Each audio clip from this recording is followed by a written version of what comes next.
Ce document est produit par l'Université Joseph Fourier Grenoble 1 en collaboration avec la région Rhône-Alpes et l'Université numérique francophone des sciences de la santé et du sport. Nous allons maintenant traiter de la diversité des cibles moléculaires donc pour ces médicaments. Une question est de savoir maintenant sur combien de cibles vont agir les quelques 1200 principes actifs utilisés aujourd'hui en France. La réponse, vous l'avez ici en haut à droite, elle est de l'ordre de 330 cibles moléculaires.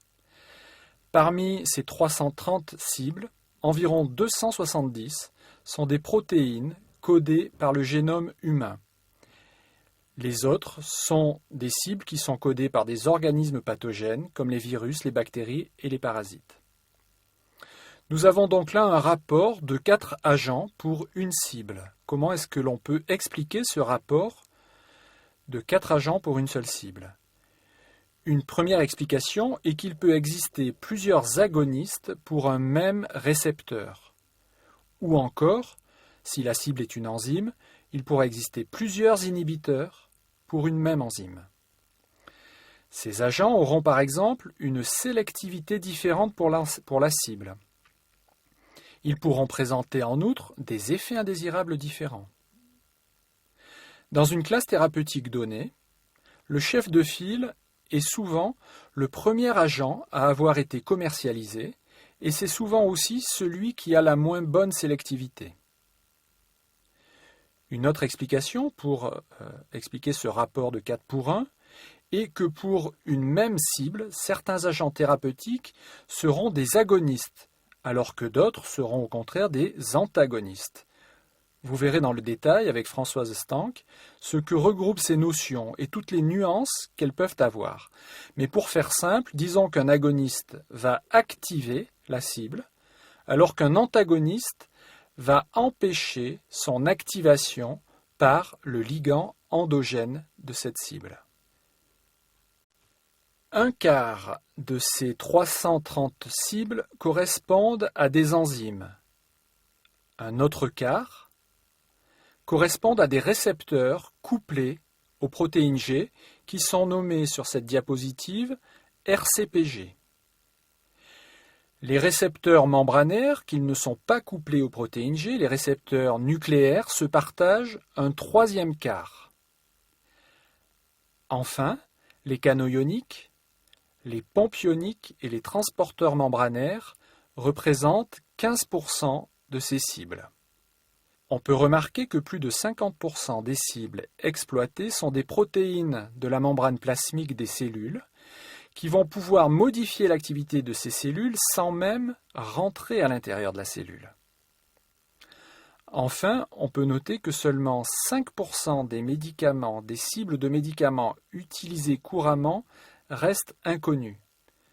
Ce chiffre peut paraître important lorsque on considère que depuis de nombreuses années, il est exigé pour tout nouveau médicament qui arrive sur le marché d'avoir identifié de façon certaine sa cible.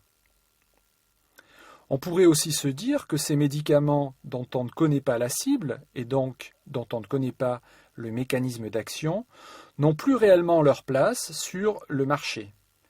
Ce serait sans doute une attitude assez peu raisonnable, car il faudrait, par exemple, pour cette raison, apprendre à se passer du paracétamol, dont nous avons parlé il y a quelques diapositives en arrière.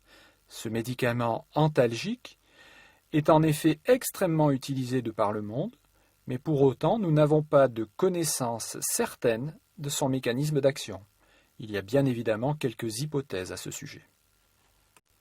Dans un article qui a été publié l'année du décryptage du génome humain, des auteurs, en utilisant l'informatique, c'est une recherche que l'on appelle une recherche in silico, des auteurs ont donc prédit le nombre de cibles potentiellement utilisables à des fins thérapeutiques.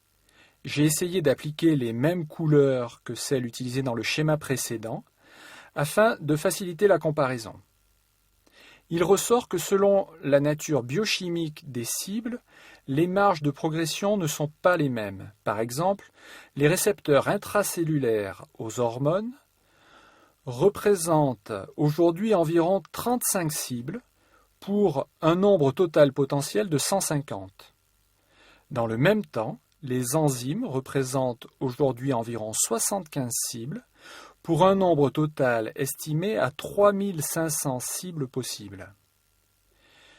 Je vous ai indiqué à la diapositive numéro 13 qu'il était permis de penser que nous allions assister d'ici à quelques années à une stabilisation du marché autour de 1200 principes actifs. Pourtant, nous voyons ici qu'il existe une très grande réserve de cibles à exploiter. Malgré cette grande réserve, la stabilisation du marché est un phénomène prévisible, compte tenu notamment du temps nécessaire pour développer un nouveau médicament. Mais à moyen terme, il est possible que le marché du médicament se trouve enrichi de façon notable avec une meilleure connaissance de toutes ces nouvelles cibles potentielles. Ce schéma tente d'illustrer quelques-unes des cibles des médicaments. Ce schéma va nous servir maintenant de fil conducteur pour les prochaines diapositives.